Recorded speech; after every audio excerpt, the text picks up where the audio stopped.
Hello and welcome to Books of Blood, aka Cinema of Blood, for 50 years of horror movies. So today we're going to be moving into the 1980s. Coming up first is, of course, the year 1980. I've got 5 horror movies here for you. So the first one I'm going to talk about is probably going to be the most controversial on this list. Now, it's not really controversial nowadays, but when it came out in 1980, it caused a pretty good deal of controversy and almost landed the director in prison for murder, believe it or not. Okay, so the movie I'm talking about is Cannibal Holocaust. Alright, I know that image, if it's the one I decided to use, I know that image is a little bit offensive. I'm sorry for that.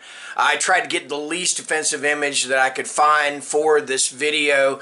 Anyway, Cannibal Holocaust, what the movie is about, it's a found footage movie. Alright, in fact it's not the first found footage movie, but it is one of the first, and was a big influence on the found footage genre, especially with films like The Blair Witch Project. Okay, so what it's about is these explorers are in the jungle in the Amazon or whatever, and they find this film.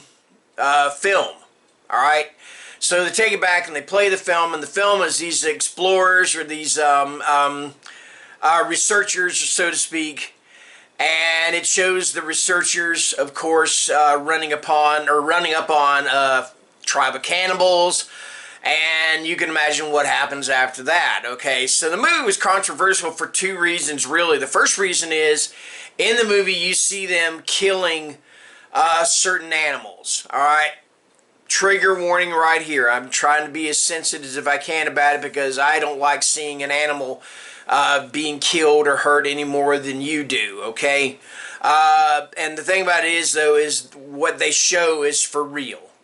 Alright? It's pretty sickening. In fact, it's probably the most sickening part of the entire movie, okay?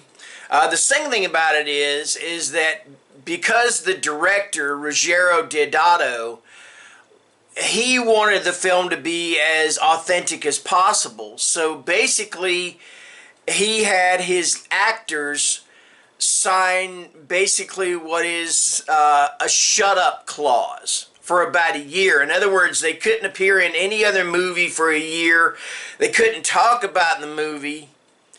And the thing about it is, though, is that the footage in the movie is so convincing, people actually thought that these people in the movie, these actors, had actually been killed, and they brought Deodato up on charges of murder. He had to have the cast come in and say, nope, we're still alive, before they would set him free. Alright? Now, I may not have all the facts on it straight. I'm giving you the shoestring thing, but that's pretty much the gist of what happened. Alright, so there you go. So that is Cannibal Holocaust. Alright, now let's move on to the more, the more accessible, the more, pleasant horror films, so to speak. So next up, we've got The Changeling. Alright, The Changeling is directed by Peter Medak, and the story is by Russell Hunter, with a screenplay by William Gray and Diana Maddox. It stars George C. Scott, Trish Van Devere, and Melvin Douglas. What this movie's about is George C. Scott moves into this old mansion after the death of his wife and child. He's a music professor, so he moves into this mansion to just, kind of for some alone time, to kind of find himself again. But he starts experiencing this paranormal phenomena, and it seems to be coming from up in the attic. Like, there's that iconic scene, if you've never watched it, there's an iconic scene where he's standing at the bottom of the stairs, and I believe he throws the ball up. And, so you throw the ball up, well, then the next thing, the ball comes down. Like, wait a minute, okay, something very weird going on here.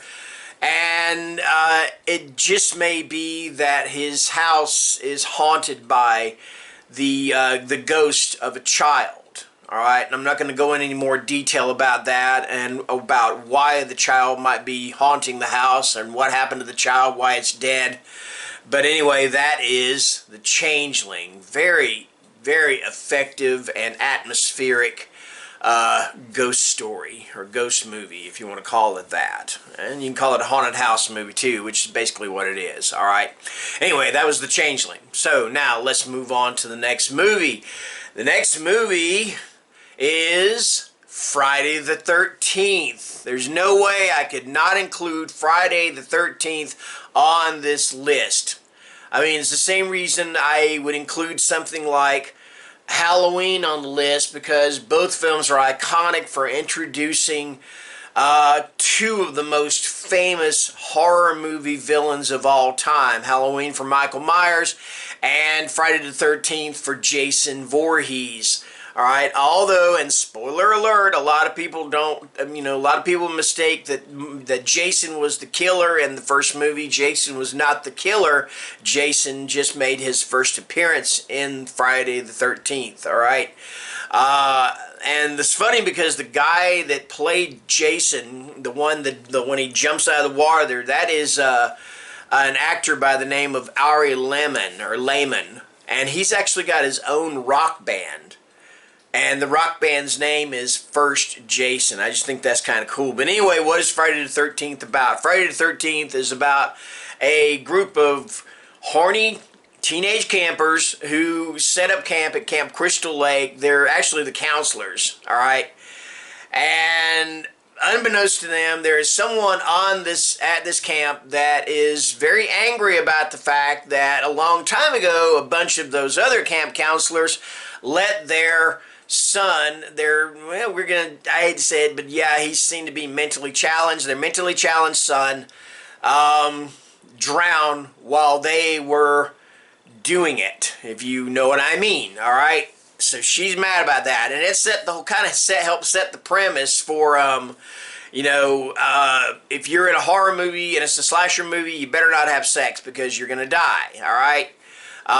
So, yeah, and of course that was all kind of parodied in our Lampoon, or whatever you call it, in Scream. Anyway, so that's what it's about. So yes, this unknown person is picking off these counselors one by one in very gory ways. In fact, Kevin Bacon, who is one of the stars in the movie, alongside Adrian King, Betsy Palmer, Harry Crosby, Kevin Bacon gets one of the most gruesome by getting one of those big, ugly looking arrows right through his throat from under the bed. It's just pretty nasty, and that was one of Kevin Bacon's early movies too. But yes, that is pretty much the plot of Friday the 13th, if you have not seen Friday the 13th. But I'm kind of assuming you have seen it. Alright, next up,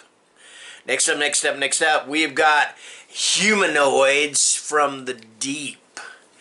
Yeah, that's just a hell of a title. I love that title, alright? Alright, so Humanoids from the Deep is directed by Barbara Peters and Jimmy Murakami. However, he was uncredited, alright? The story is by Frank Arnold and Martin B. Cohen, and the screenplay is by William Martin.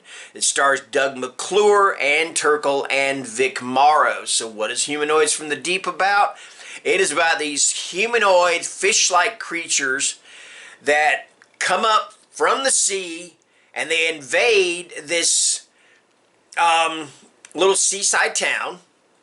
All right, and they kill people, but not only do they kill people, but they take the women folk and they have their way with the women folk. Okay, that is Humanoids from the Deep. So it's up to this, one group of people to figure out how they're going to get rid of these things, how they're going to kill them, or else send them back to the sea forever where they don't bother anybody or whatever. But probably the best thing to do would be to kill them. That's the plot of Humanoids from the Deep, alright? I remember when I was a little kid and I would hear the advertisement on the radio for Humanoids from the Deep. You hear it late at night, Humanoids from the Deep. Anyway, stuff like that. Alright, let's move on. Alright, and I think finally the last movie we have got is The Shining. And this, of course, is directed by Stanley Kubrick. The screenplay is by Stanley Kubrick and Diane Johnson. And it is, of course, based on the novel by Stephen King, who hated Stanley Kubrick's interpretation of The Shining, and he is very vocal about it, alright? So what is The Shining about? It stars Jack Nicholson, Shelley Duvall, and Scatman Crothers, as well as Danny Lloyd as young Danny. Alright, so it is about this family, Jack Nicholson, Jack Torrance, Wendy Torrance, and their son Danny Torrance. Jack is a writer, and what Jack does is he takes a job in the wintertime at the Overlook Hotel, and the Overlook Hotel is closed down for the winter, but he is kind of the caretaker there, and he figures if he goes there as the caretaker, it can help him, you know, he does whatever he does as caretaker, which is make sure the boiler room is all fine and dandy, and the place is not going to blow up, and just maintain certain things. It will help him to have a little bit of time to do some writing and to work on his novel, alright? However, the spirits, apparitions, whatever you want to call them, within the Overlook Hotel have a completely different idea as to what is going to go on at the Overlook Hotel. So, first up, you got the kid, and he starts seeing these two twin girls. You know, they're like, come play with us, Danny. You know, and then next thing you know, they're standing there in these pretty white and blue dresses, and the next thing you know, he's seeing them laying there and all bloody and like they've been chopped up and stuff. Nicholson's character, Jack Torrance, he just starts going slower and slower, more slowly and slowly insane. Actually, it's kind of not very slow. And, you know, it's like this hotel has a complete hold on him and on, well, pretty much him. And it's not very good for his wife and his child. And there's the whole red rum thing, all that. I know I am giving a horrible description of The Shining. I just get a feeling that I am, and I apologize for that. It's a haunted house story. Okay, it's a ghost story, a haunted house story. It's about one man's slow descent into madness. And it's pretty much a horror masterpiece, alright? I mean, it's Stanley Kubrick. You know, I haven't liked everything I've seen by Actually, you know what? I take that back because I have liked everything I've seen by Stanley Kubrick. I mean, do I think he's the greatest director in the world? No, but I think he was a great director. Alright, so anyway, and that may offend certain people that watch this because I know there are people out there that love Stanley Kubrick. You know, he's just not my absolute favorite director. Alright, so there you go. Alright, so that's going to do it. That is 5 movies for the year 1980. Hope you guys enjoyed this, and I'll be back next time with 1981. Thank you for watching. Bye-bye.